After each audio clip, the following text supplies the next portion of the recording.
Assalamualaikum warahmatullahi wabarakatuh. Perkenalkan, nama saya Ja'far Amiruddin dengan NIDN 0424028805. Saya di sini menjadi dosen Universitas Garut dari tahun 2018, yaitu dari Fakultas Pendidikan Islam dan Keguruan, jurusan Pendidikan Guru Madrasah Ibtidaiyah. Mata kuliah yang saya ampu adalah mata kuliah Manajemen Pendidikan, dan ini merupakan mata kuliah fakultas yang semua jurusan wajib. Untuk mata kuliah yang diampu oleh saya di semester genap 16 pertemuan, 14 kali tatap muka, 1 kali UTS dan 1 kali UAS. Ada 3 komponen utama dalam proses pembelajaran, yaitu delivery, interaction, atau assessment. Dalam delivery, memberikan RPS dan juga materi yang sudah disiapkan dan bisa diunduh oleh mahasiswa di dalam Google Drive dan juga di dalam WhatsApp group. Kemudian untuk interaction, saya melakukan komunikasi 2 arah dengan mahasiswa, baik itu di dalam diskusi, yaitu dengan tanya jawab, maupun kolaborasi dan juga refleksi. Kemudian untuk assessment, saya melakukannya 2 tahapan. Yang pertama ada asesmen formatif dan ada asesmen sumatif. Untuk asesmen formatif, saya biasanya melakukan asesmen setelah selesai melaksanakan pembelajaran di kelas, yaitu dengan kuis interaktif ataupun dengan pertanyaan-pertanyaan yang memantik siswa untuk menyimpulkan atau bertanya. Kemudian untuk asesmen sumatif itu dilakukan 2 kali, yaitu di pertengahan semester atau yang disebut dengan UTS, dan juga di akhir semester atau UAS. Model pembelajaran pada mata kuliah manajemen pendidikan yaitu cooperative learning dan based learning. Untuk cooperative learning itu dilakukan dari mulai kontrak kuliah, mahasiswa diberikan tugas masing-masing kelompok dan juga individu. Untuk kelompok biasanya dipresentasikan setiap minggu, dan untuk individu itu diberikan waktu sampai akhir pembelajaran atau UAS. Untuk kelompok biasanya melakukan presentasi di setiap pertemuannya, kemudian melakukan diskusi kelompok dengan kelompok yang lainnya, dan juga saling bertanya jawab, sehingga di dalam cooperative learning ini kelas menjadi lebih hidup dan juga saling melempar pertanyaan dan juga jawaban. Untuk tugas mandiri biasanya saya melakukan pada individu masing-masing mahasiswa untuk lebih menggali daripada materi manajemen pendidikan, baik itu tugas langsung ke lapangan maupun penemuan-penemuan penting untuk masalah-masalah dari manajemen pendidikan. Untuk penilaian, saya melakukan penilaian 10% kehadiran, kemudian 20% tugas mandiri dan juga kelompok, 30% ujian tengah semester atau UTS, dan 40% UAS. Demikian pernyataan diri dosen dalam unjuk kerja Tridharma Perguruan Tinggi, mulai dari deskripsi diri dan deskripsi mata kuliah yang sudah saya paparkan, dan selanjutnya saya akan mempraktikkan bagaimana pembelajaran di dalam kelas. Demikian dari saya, terima kasih. Assalamualaikum warahmatullahi wabarakatuh. Assalamualaikum warahmatullahi wabarakatuh. Waalaikumsalam warahmatullahi wabarakatuh. Alhamdulillah, wassalatu wassalamu ala Rasulillah wa ala alihi washabihi wa wala amma ba'du.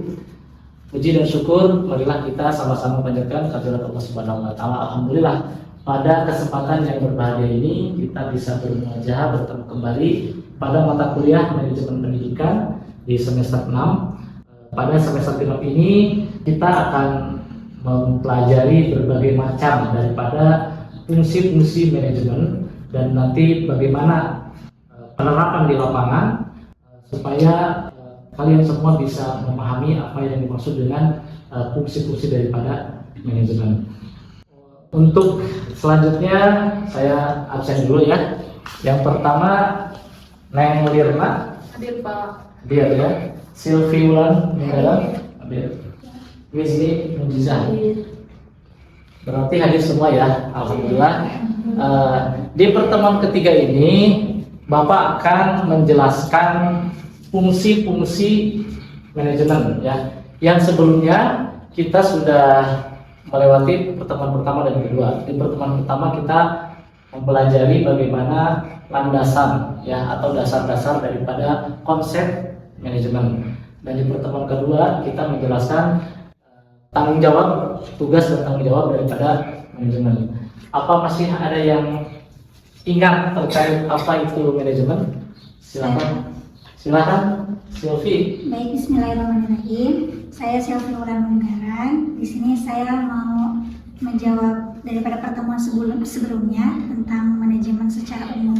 Jadi manajemen itu sendiri merupakan suatu proses perencanaan, pengorganisasian, pengarahan atau pengendalian baik secara sumber daya manusia, keuangan, waktu untuk mencapai suatu tujuan yang efektif dan efisien. Ya baik, terima kasih ya, tepuk tangan. Oke, berarti Silvi memperhatikan ya dari pertemuan awal.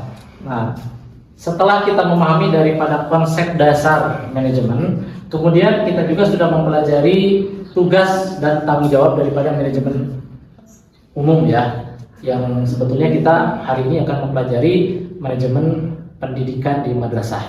Silakan, apa ada yang masih ingat terkait tugas dan juga tanggung jawab manajemen? Saya Pak. Enggak, Neng Lirna ya? Ya. Yang mana daripada tugas dari manajemen, yang pertama itu ada perencanaan atau planning, yaitu tugasnya menyusun atau menentukan tujuan daripada sebuah organisasi dan bagaimana cara mencapainya. Yang kedua yaitu dari pengorganisasian atau organizing. Tujuan daripada pengorganisasian ini yaitu menentukan struktur daripada organisasi dan mengalokasikan bagaimana sumber daya manusia ataupun yang lainnya. Yang ketiga yaitu ada pengarahan atau actuating. Tugas daripada pengarahan ini yaitu memotivasi karyawan dalam suatu organisasi. Dan terakhir yaitu ada pengendalian atau controlling. Tugas daripada pengendalian itu yaitu mengevaluasi daripada tujuan organisasi tersebut. Baik, terima kasih. Nah, kira-kira seperti itu ya, pertemuan awal kita membahas konsep dasar daripada manajemen, kemudian di pertemuan kedua kita membahas tugas dan juga tanggung jawab daripada manajemen. Nah, di pertemuan ini kita akan membahas fungsi-fungsi daripada manajemen itu sendiri apa saja. Kalau di pertemuan pertama dan kedua itu lebih kepada manajemen secara umum, di pertemuan ketiga sudah memasuki manajemen di madrasah, yang mana itu menjadi ruang lingkup daripada kehidupan kita ya. Apa saja fungsi-fungsi daripada manajemen di madrasah? Di sini Anda menurut Khalid dan juga Denny ya. Fungsi dari pengertian daripada manajemen itu adalah seni menyelesaikan pekerjaan melalui orang lain. Jadi seni ya. Karena manajemen itu sendiri dari bahasa Yunani, salah satunya itu adalah seni. Jadi seni menyelesaikan pekerjaan melalui atau meminta bantuan atau kerjasama dari ya organisasi atau kelompok gitu ya. Kemudian di sini ada seorang manajer. Manajer ini bertugas untuk mengatur dan mengarahkan untuk mencapai sebuah tujuan daripada organisasi. Dalam ini adalah lembaga pendidikan. Kemudian ada juga menurut Kamal, silakan bisa dibaca saja. Manajemen adalah serangkaian upaya untuk memanfaatkan berbagai sumber daya. Sumber daya di sini apa? Ya baik yang sifatnya bergerak ataupun tidak gitu ya. Dalam hal ini manusia contohnya ya. Bagaimana kita memanfaatkan sumber daya sehingga menjadi sebuah satu kesatuan dan tujuan organisasi akan tercapai. Kemudian kita juga tadi sudah dijelaskan ya sama Neng, salah satunya adalah tugas daripada manajemen ya. Nah, di sini tugas manajemen diantaranya ada 4, tadi ada perencanaan, kemudian pengorganisasian, actuating, dan juga ya, controlling atau pengawasan. Selain tugas ada juga tanggung jawab. Nah, bagaimana organisasi ini menjadi lebih hidup sehingga tidak ada istilahnya itu tumpang tindih dari tugas ya. Nah, coba siapa yang masih ingat di pertemuan kedua mengenai tanggung jawab daripada manajemen? Silakan Desi. Tanggung jawab manajemen itu ada 5 Pak. Yang pertama yaitu menjamin kualitas pendidikan, di mana memastikan proses pembelajaran berjalan dengan baik. Yang kedua yaitu untuk mengelola sumber daya seperti mengelola guru, dana, atau prasarana yang ada di sekolah. Terus yang ketiga itu menciptakan iklim organisasi yang sehat, di mana untuk membangun lingkungan sekolah yang lebih kondusif dan kolaboratif. Yang keempat yaitu untuk memenuhi standar pendidikan nasional atau SNP, di mana sekolah itu dapat menyesuaikan program dengan ketentuan yang berlaku dari pemerintah. Yang kelima yaitu melakukan inovasi pendidikan, di mana selalu berupaya mengembangkan metode dan strategi pendidikan yang relevan dengan perkembangan zaman sekarang. Baik, terima kasih atas tangan. Nah, itu tanggung jawab dari manajemen. Nah, di sini saya sudah menuliskan apa saja yang menjadi tanggung jawab manajemen, ya. Sekarang kita akan memasuki materi daripada fungsi-fungsi manajemen di madrasah, ya.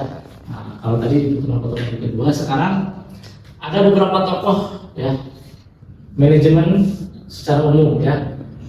Di antaranya yang sudah saya paparkan di pertemuan sebelumnya. Apa ya? Ada yang masih ingat? Silakan, Sri Hera. Menurut Gates ada 4. Yang pertama yaitu planning, Ya. perencanaan. Yang kedua yaitu organizing, pengorganisasian. Yang ketiga yaitu actuating, pelaksanaan. Dan terakhir controlling, pengawasan. Ya, baik, terima kasih. Tepuk tangan. Ya. Masih ingat sebenarnya, ya? Ada salah satu tokoh yang sangat terkenal dan itu sangat banyak digunakan referensinya oleh beberapa kampus dan juga mahasiswa di dalam penelitiannya, ya. Itu dari John Terry, ya. Yang ada 4: planning, organizing, actuating, dan controlling. Nah, di sini saya memaparkan hanya 3 saja, menuliskan hanya 3. Yang pertama Henry Fayol, ya. Ada 5 fungsi daripada manajemen. Di antaranya planning, organizing, commanding, coordinating, dan controlling. Kita di sini hanya akan membahas satu saja, yaitu dari John Terry, ya, di mana fungsi manajemen ada 4. Ya. Nah, dari yang keempat ini kita ambil pertama adalah planning, perencanaan, kemudian organizing, organisasian, actuating, penggarahan atau pelaksanaan, dan yang keempat adalah controlling, pengawasan atau evaluasi, atau pengendalian. Banyak istilah sebetulnya. Nah, kalau menurut John Terry ini jelas fungsi manajemen secara umum. Tapi di sini kita akan membahas bagaimana fungsi-fungsi manajemen yang ada di madrasah. Nah, ya. Tapi sebelum ke sana, apa itu manajemen di madrasah? Ya. Kalau tadi kata Silvi, manajemen yang diungkapkan adalah manajemen secara umum. Saya ingin ada gambaran, kira-kira apa sih manajemen di madrasah? Ada yang mau menjawab? Silakan. Manajemen di madrasah adalah proses pengelolaan seluruh sumber daya di madrasah secara terencana, terorganisir, terarah, dan terstruktur untuk mencapai tujuan pendidikan yang melandaskan nilai keislaman di madrasah. Ya, baik, terima kasih, ya. Devita, ya, ini Devita, ini bagus. Sebetulnya untuk pengertian fungsi atau manajemen di madrasah ini tadi sebetulnya sudah diungkapkan oleh Silvi. Tinggal kita, karena madrasah ini tinggal ditambah madrasahnya saja. Kemudian tujuan daripada manajemen di madrasah itu apa? Di antaranya yang pertama mewujudkan madrasah yang unggul dalam akademik dan juga agama. Tentu di sini adalah agama Islam. Yang dimaksud unggul di sini adalah unggul dari segi lulusan akademik para murid di madrasah. Kemudian unggul dari sisi kualitas, ya, kualitas guru, ya, kualitas perencanaan, kualitas pelaksanaan, dan kualitas daripada evaluasi. Kemudian membentuk lulusan yang beriman dan berilmu serta berakhlak mulia. Ini memang ciri khas daripada madrasah, yang beriman, berilmu, dan berakhlak mulia. Dari sini sampai sini, apa ada yang mau ditanyakan? Silakan. Silakan Nur Zakiah. Izin bertanya Pak, kan masalahnya di madrasah itu kuantitas siswanya sedikit. Nah, bagaimana perencanaan atau planning yang tepat supaya meningkatkan siswa di madrasah dan bagaimana langkah-langkahnya? Oke, baik, terima kasih pertanyaannya, ini sangat bagus sekali ya dari Nur Zakiah. Kemudian setelah planning ada lagi apa? Ya, organizing ataupun organisasian. Yang terbanyak apa terkait organisasian? Biasanya struktur, ya, tugas. Selain organizing ada actuating. Ya, actuating ini adalah pelaksanaan. Nah, bagaimana manajemen pelaksanaan madrasah, gitu ya. Nah, manajemen pelaksanaan madrasah ini adalah proses menggerakkan, memotivasi, membimbing, dan juga mengarahkan, ya, tugas, rencana apa yang akan dicapai oleh sebuah madrasah. Ya, itu actuating. Jadi actuating ini adalah pengarahan atau pelaksanaan. Intinya adalah ya daripada actuating ini menggerakkan orang supaya mau bekerja dengan semangat, disiplin dan penuh tanggung jawab. Ini inti daripada actuating. Nah, yang terakhir ada ya, controlling atau pengawasan atau juga pengendalian. Controlling atau pengawasan manajemen di madrasah, ya, yaitu memantau, mengukur, mengevaluasi dan memperbaiki pelaksanaan kegiatan. Jadi bagaimana di madrasah tersebut bisa mengukur, memantau dan ya mengevaluasi dari mulai perencanaan, pengorganisasian, kemudian pelaksanaan. Siapa yang mengontrol atau yang mengendalikan, yang mengevaluasi dari perencanaan tadi? Ya, tentunya sesuai dengan tugas pokok dan fungsi daripada komponen atau stakeholder madrasah. Berarti kan ada guru, ada kepala sekolah, ada staf, kemudian tenaga pendidikan yang lain. Nah, ini sangat penting. Intinya controlling ini adalah mengawasi dan menilai apakah pelaksanaan kegiatan sudah sesuai atau sudah sesuai rencana.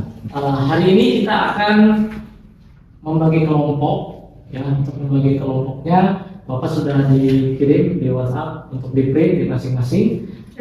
Sudah di-print? Sudah. Nah, silakan dibagi menjadi 4 kelompok. Tugasnya adalah seperti ini.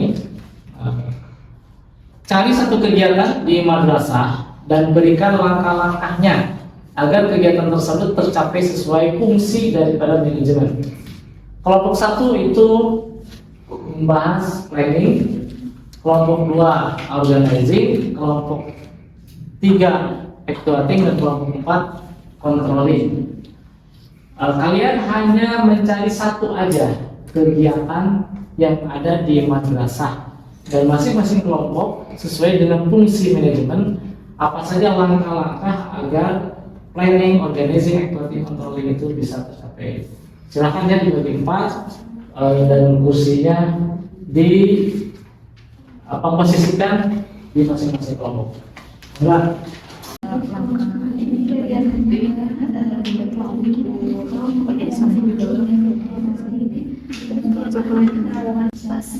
Pembelajaran, kemudian pengawasan kehadiran siswa dan guru.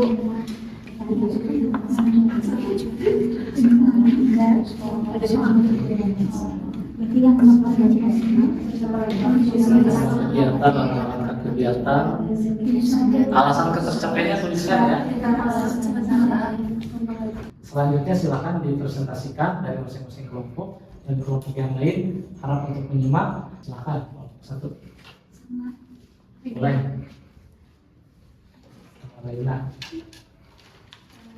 Di sini kan ada beberapa langkah kegiatan untuk kegiatan PPDB atau penerimaan peserta didik baru. Nah, di sini ada identifikasi kebutuhan, di mana identifikasi kebutuhan ini tuh untuk menentukan apa saja yang diperlukan untuk kegiatan PPDB, kayak ruang kelasnya apakah mencukupi atau tidak, terus untuk peserta didiknya yang diterima berapa. Lalu ada penetapan tujuan. Nah, penetapan tujuan di sini itu untuk menentukan apa yang ingin dicapai dari kegiatan PPDB, seperti penerimaan mahasiswa barunya. Nah, terus yang ketiga itu ada penyusunan jadwal. Nah, penyusunan jadwal di sini itu untuk membuat jadwal yang lengkap dan realistis mulai dari awal kegiatan dari sampai akhir kegiatan. Nah, langsung selanjutnya ada penetapan anggaran. Nah, penetapan anggaran di sini itu untuk menghitung biaya yang diperlukan. Lalu yang selanjutnya ada penentuan panitia, membentuk tim khusus untuk menjalankan PPDB. Selanjutnya ada persiapan dokumen, di mana menyiapkan semua dokumen yang dibutuhkan calon peserta didik seperti formulir pendaftaran, ada surat pernyataan orang tua, brosur informasi PPDB. Ya, ya terima kasih Raina ya. Tepuk tangan untuk Raina. Selanjutnya kelompok 2, silakan. Sama Neng atau Pipin? Saya Pak. Enggak. Di bagian pengorganisasian, contoh kegiatannya itu yaitu menyusun kurikulum, di mana langkah-langkahnya membentuk struktur sekolah kurikulum seperti tim kurikulum. Yang kedua yaitu penataan sumber daya seperti guru, waktu ataupun bahan ajar. Yang ketiga yaitu penyusunan sistem kerja, di mana ini menyusun struktur bagaimana membuat kurikulumnya. Yang keempat yaitu koordinasi antar bagian guru, komite ataupun kepala madrasah. Nah, langkah-langkah ini tidak lain alasannya yaitu penyusunan kurikulum ini terlaksana secara efektif karena melibatkan tim yang jelas, langkah-langkah yang sistematis serta didukung oleh sumber daya dari madrasah tersebut. Baik, terima kasih. Tepuk tangan. Kelompok 3. Baik, terima kasih. Kami mendapatkan tugas mengenai actuating. Nama kegiatan yang kami ambil yaitu Maksama, masa taruh siswa di madrasah. Adapun langkah-langkah kegiatannya yang pertama yaitu mengenalkan siswa baru dengan lingkungan sekitar, termasuk fasilitas maupun ekstrakurikulernya. Yang kedua yaitu pengenalan kurikulum dan program di madrasah. Yang ketiga itu mengadakan ice breaking. Lalu ada kegiatan keagamaan. Lalu ada yang pengenalan tata tertib madrasah dan konsekuensinya. Adapun alasan ketercapaiannya yang pertama yaitu untuk meningkatkan kesadaran siswa, membangun motivasi, dan mengembangkan keterampilan peserta didik. Ya, silakan kelompok selanjutnya dari kelompok 4, di Desi ya. Baik, saya dari perwakilan dari kelompok 4 tentang controlling, di mana nama kegiatannya yaitu memonitoring kegiatan belajar mengajar. Langkah-langkah kegiatannya yaitu untuk memantau kegiatan belajar mengajar di kelas, terus untuk pengawasan kehadiran siswa, evaluasi kinerja guru, pengelolaan data siswa, pengawasan kegiatan ekstrakurikuler. Alasan ketercapaiannya itu untuk meningkatkan kualitas belajar mengajar dan mengidentifikasi masalah-masalah dalam kelas. Ya baik, terima kasih semuanya, tepuk tangan ya. Kalian barusan sudah mempresentasikan dari masing-masing kelompok. Untuk selanjutnya silakan masing-masing kelompok untuk bertanya kepada kelompok yang lainnya. Ya silakan. Mau bertanya ke kelompok 3. Nah, pertanyaannya itu bagaimana peran guru dan staf di sekolah itu dalam pelaksanaan maksama? Izin menjawab. Yang pertama yaitu peran guru, yaitu untuk membantu siswa agar beradaptasi dengan lingkungan madrasah yang baru. Lalu yang kedua itu memberikan informasi tentang kurikulum, metode pembelajaran maupun evaluasi yang ada di madrasah. Nah, untuk staf perannya itu yang pertama membantu dalam bidang administrasi dan pengelolaan kegiatan maksama. Lalu ada yang menyediakan dukungan teknis dan logistik untuk kegiatan maksama. Lalu peran yang terakhir membantu dalam pengawasan dan evaluasi dalam kegiatan maksama. Ya, terima kasih kelompok 3 dan kelompok 4 yang sudah saling bertanya. Selanjutnya silakan kelompok 1 dan kelompok 2. Mungkin saya mau bertanya kepada kelompok 1. Yang saya mau tanyakan yaitu bagaimana memastikan pelaksanaan PPDB tersebut berjalan secara transparan. Bismillahirrahmanirrahim. Izin menjawab sedikit yang saya ketahui. Alangkah baiknya dalam proses rapat atau kegiatan besar guru ataupun kepala sekolah itu sebaiknya kita bermusyawarah. Jadi segala sesuatu itu bisa disampaikan secara terbuka, mulai dari tugas atau wewenang, bagaimana tata cara dan juga pengalokasiannya, kemudian apa yang masuk dan dikeluarkan itu bisa detail, karena itu juga menjadi salah satu bentuk yang cukup besar dipertanggungjawabkannya untuk evaluasi nanti mungkin setelah pelaksanaan, itu juga untuk kesuksesan. Kalau seandainya misalnya ada sebuah lembaga yang masih tertutup, itu bisa jadi ada dua kemungkinan. Jadi kurang bertanggung jawab, ada yang disembunyikan, dan ada juga yang mungkin ada tidak semua hal harus dijelaskan secara detail hanya orang-orang tertentu gitu ya. Misalnya tentang budgeting itu hanya untuk bendahara tertentu yang mengetahui, atau apa ya, semacam bukan aib. Jadi dari nah iya seperti itu. Jadi intinya sebaiknya memang terbuka dan disampaikan secara musyawarah. Jadi bisa ditarik kesimpulan itu untuk mencapai kebersamaan. Ya baik, terima kasih ya. Sekarang masing-masing kelompok sudah mempresentasikan dan sudah tanya jawab. Ini sangat luar biasa, aktif semua. Selanjutnya di sesi penghujung ini kita akan menyimpulkan ya apa saja yang menjadi pembelajaran di hari ini, mulai dari tadi planning, organizing, accounting, dan juga controlling. Kita cukupkan sekian ya untuk pembelajaran hari ini karena waktu sudah habis. Dan sekali lagi, sebuah organisasi atau lembaga tanpa adanya manajemen di dalamnya, maka itu tidak akan tercapai. Ya. Salah satu tokoh yang kita pelajari hari ini adalah George Terry, di mana beliau menyimpulkan ada 4 fungsi manajemen. Di antaranya adalah planning, yaitu perencanaan. Yang kedua adalah organizing, yaitu pengorganisasian. Dan yang ketiga, actuating adalah pelaksanaan. Dan yang keempat adalah controlling atau pengawasan dan juga pengendalian. Nah, dari keempat fungsi manajemen yang sudah kita pelajari, teman-teman nanti bisa menyimpulkan sendiri bagaimana arah tujuan dan juga fungsi-fungsi tersebut diterapkan di lembaga masing-masing. Untuk itu, biar berkah ya pertemuan hari ini, kita membaca doa bersama-sama. Alhamdulillahirabbil alamin. Semoga ilmunya bermanfaat dan kita bisa bertemu lagi minggu depan dengan keadaan sehat walafiat. Terima kasih semuanya. Wassalamualaikum warahmatullahi wabarakatuh. Waalaikumsalam warahmatullahi wabarakatuh. Demikian PDD UKTPT bidang pengajaran untuk sertifikasi dosen tahun 2025 yang saya sampaikan. Atas segala perhatiannya saya ucapkan terima kasih. Assalamualaikum warahmatullahi wabarakatuh.